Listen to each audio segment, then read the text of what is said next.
साल 1983 समुद्र के बीचों बीच नाव से कुछ डाइवर्स ने अरेबियन सी में छलांग लगाई। वो समुद्र की गहराइयों में कुछ ढूंढने जा रहे थे। गहरे समुद्र में सतह से कई मील नीचे उन डाइवर्स को कुछ ऐसा मिला जो पूरी दुनिया के लिए चौंकाने वाला था। एक विशाल नगरी। देखने में ऐसा लग रहा था मानो आज के समय की कोई अर्बन सिटी समुद्र के नीचे बसी हो। ऊंची ऊंची दीवारें, सड़कें, मूर्तियां, महल और एक पूरा वेल प्लान्ड शहर। समुद्र के अंदर ऐसी नगरी देखकर वो सारे डाइवर्स हैरान हो गए। पत्थरों के सैंपल्स लेकर उनकी जांच करने पर पता चला कि ये पत्थर महाभारत के समय के हैं और ये वो नगरी है जिसके बारे में महाभारत में भी बताया गया है। ये कहानी है श्री कृष्ण की नगरी द्वारका की।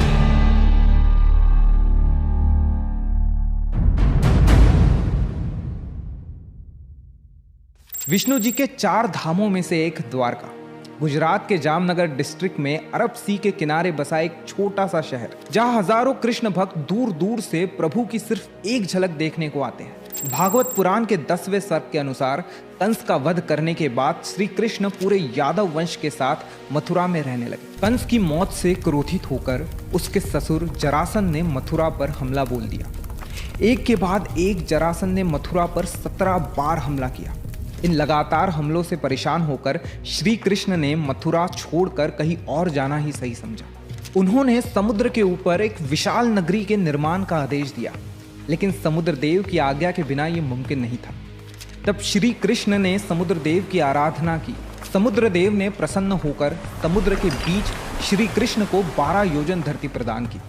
इसी धरती पर भगवान विश्वकर्मा ने द्वारका का निर्माण किया। द्वारका एक वेल प्लान्ड सिटी थी जो आज के ज़माने की अर्बन प्लानिंग्स को भी मात दे सकती है। सड़कें, सोने के महल, बड़े बड़े दरवाजे, बगीचे, तालाब और सब कुछ एक बेहतरीन स्ट्रक्चर के साथ बनाया गया था। नगर के बीचों बीच था श्री कृष्ण का महल, जो यहाँ की सबसे खूबसूरत इमारत थी। जब ये नगरी बनकर तैयार हो गई तब श्री कृष्ण अपनी योग माया से अपने परिवार के साथ पूरे यादव वंश को मथुरा से द्वारका ले आए और इसके बाद उन्होंने मथुरा जाकर जरासंध और काले वंश से युद्ध किया।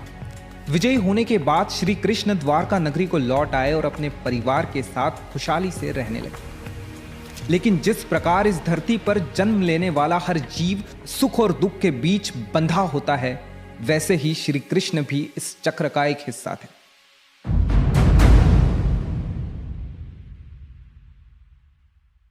कुछ समय बाद पांडवों और कौरवों के बीच महाभारत का युद्ध शुरू हुआ, जिसमें श्री कृष्ण ने अर्जुन के सारथी के रूप में अहम भूमिका निभाई। 18 दिनों तक ये भीषण युद्ध चलता रहा, जिसमें आखिर पांडवों की जीत हुई। महाभारत के स्त्री पर्व के अनुसार जब कौरवों की माता गांधारी ने अपने पुत्रों के मृत शरीर देखे तो उन्होंने श्री कृष्ण को युद्ध के लिए दोषी ठहराया। उन्होंने क्रोध में आकर श्री कृष्ण को श्राप दे दिया। जिस तरह उनके पुत्रों और वंश का आपस में युद्ध करके विनाश हुआ, उसी प्रकार ठीक 36 साल बाद श्री कृष्ण के वंश का भी विनाश होगा। श्री कृष्ण ये जानते थे कि उनके वंश का विनाश आपस में लड़कर ही होगा, इसीलिए उन्होंने इस श्राप को हंसकर स्वीकार कर लिया। लेकिन माता गांधारी के श्राप के साथ एक और श्राप था जो यादव वंश के सर्वनाश का कारण बना।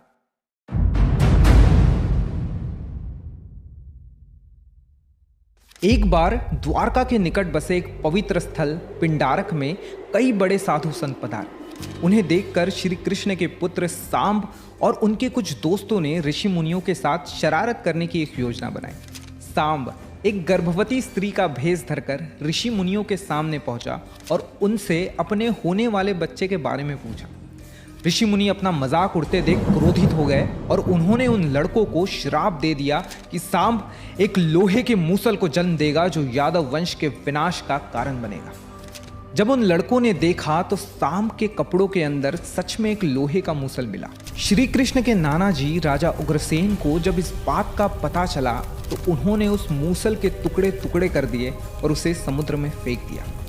ये टुकड़े एक मछली ने निगल लिए।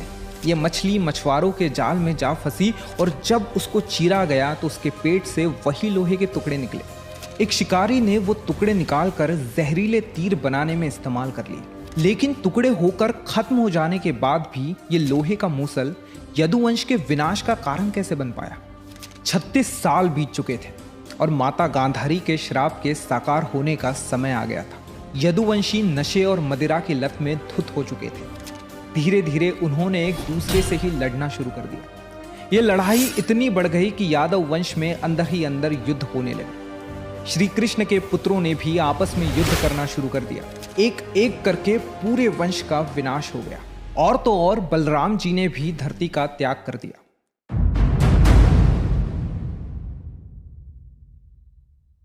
श्री कृष्ण ने जब ये देखा तो वे भी पास ही एक पीपल के पेड़ के नीचे बैठ गए। उसी समय जरा नाम के एक शिकारी ने उन्हें हिरन समझकर उन पर तीर चला दिया।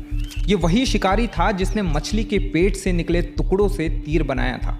वो जहरीला तीर श्री कृष्ण के पैर में जाकर लग गया और इसी प्रकार श्री कृष्ण भी इस लोक को छोड़कर अपने धाम लौट गए। जब अर्जुन को इस बात का पता चला तो वो दौड़े दौड़े द्वारका पहुंचे, जहां का दृश्य देखकर उनका दिल दर्द से कांप उठा।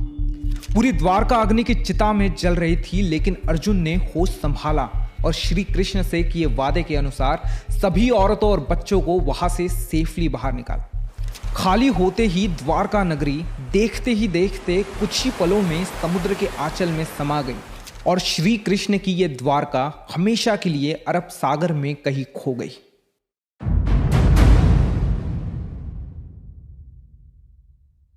वर्तमान में द्वारका को दो हिस्सों में बांटा गया है, द्वारका और बेट द्वारका। द्वारका समुद्र के किनारे बसा एक शहर है और बेट द्वारका समुद्र के बीच बसा एक द्वीप। कई सालों तक पुराणों में कथित द्वारका को सिर्फ एक कहानी और झूठ मानकर निगलेक्ट किया गया। काफी ढूंढने के बाद भी ऐसा कोई सबूत नहीं था जो हमारी पौराणिक कथाओं में बसी इस खूबसूरत नगरी के असली होने का प्रूफ दे सकता था।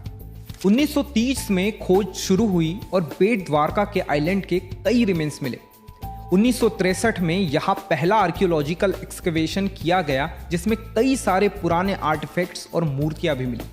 इन फाइंडिंग्स से एक इंटरेस्टिंग थियरी सामने आई, जिसके मुताबिक श्री कृष्ण द्वारका से अपने पूरे राज्य का एडमिनिस्ट्रेशन देखते थे और बेट द्वारका में अपने परिवार के साथ रहते थे। इसके बाद साल 1983 से 1990 के बीच एक under water archaeologist doctor SR Rao और उनकी टीम इस मिशन को पूरा करने के लिए आगे आई। पानी के अंदर बहुत दिनों तक ढूंढने के बाद उन्हें पानी के नीचे एक अद्भुत नगरी के अवशेष मिले। उस नगर की दीवारों की मजबूत नींव के साथ कई पत्थर, खंबे, मूर्तियां, इरिगेशन सिस्टम और भी बहुत कुछ।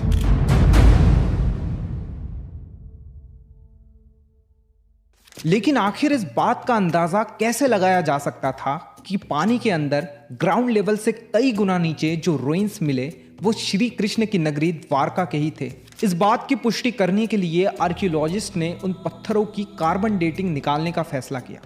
कार्बन डेटिंग एक ऐसी प्रोसेस होती है जिसमें एक्सपेरिमेंट्स के थ्रू एक पत्थरों की पॉसिबल एज निकाली जाती है। डॉक्टर नरहरि आचार्य ने महाभारत में मेंशन ग्रहों की स्थिति और एस्टेरॉइड्स की जानकारी से ये कैलकुलेट किया कि महाभारत का युद्ध 3126 BCE में हुआ था। महाभारत के हिसाब से द्वारका का निर्माण भी द्वापर युग में ही हुआ था और इन पत्थरों की कार्बन डेटिंग निकालने के बाद पता चला कि ये पत्थर उस समय से काफी क्लोजली रिलेटेड है। लेकिन पत्थर तो किसी भी समय के हो सकते हैं, तो फिर इस बात का स्ट्रॉन्ग एविडेंस कैसे कंसीडर किया जा सकता है? और इसीलिए आर्कियोलॉजिस्ट ने समुद्र के अंदर मिली इस नगरी का एरिया नापना शुरू किया और सरप्राइजिंगली इस एरिया का मेजरमेंट था 12 योजन, जो कि भागवत पुराण के हिसाब से उस धरती का माप था जो श्री कृष्ण को द्वारका के निर्माण के लिए समुद्रदेव ने प्रदान की।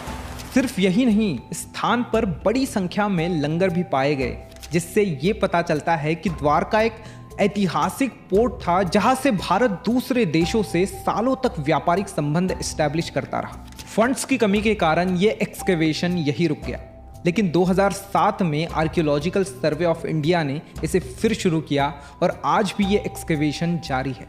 एक थियोरी के मुताबिक आज से 3500 साल पहले जिस जमीन के टुकड़े पर द्वारका नगरी बनी थी वो समुद्र के सतह पर हुआ करता था, लेकिन जैसे जैसे सी लेवल बढ़ा श्री कृष्ण की ये नगरी पानी में डूब गई। लेकिन फिर सवाल ये भी है कि सी लेवल धीरे धीरे बढ़ता है और महाभारत के महाप्रस्थानिका पर्व के अनुसार अर्जुन की आंखों के सामने द्वारका के तट से टकरा रही लहरों ने एक पल में पूरी द्वारका को अपने बहाव में समेट लिया। आज कई लोग महाभारत और रामायण, भगवान विष्णु के धरती पर जन्मे अवतार और बाकी पौराणिक कहानियों को एज अ मिथ कंसिडर करते हैं। लेकिन सिर्फ द्वारका ही नहीं, बल्कि ऐसी और भी बहुत डिस्कवरीज है जो ये प्रूव करती है कि इस धरती पर इंसानों का एग्जिस्टेंस सिर्फ हड़प्पा मोहनजोदारो के समय का नहीं, बल्कि उससे भी हजारों वर्ष पहले का है। अगर आपको ये वीडियो पसंद आए तो इसे लाइक और शेयर करिए।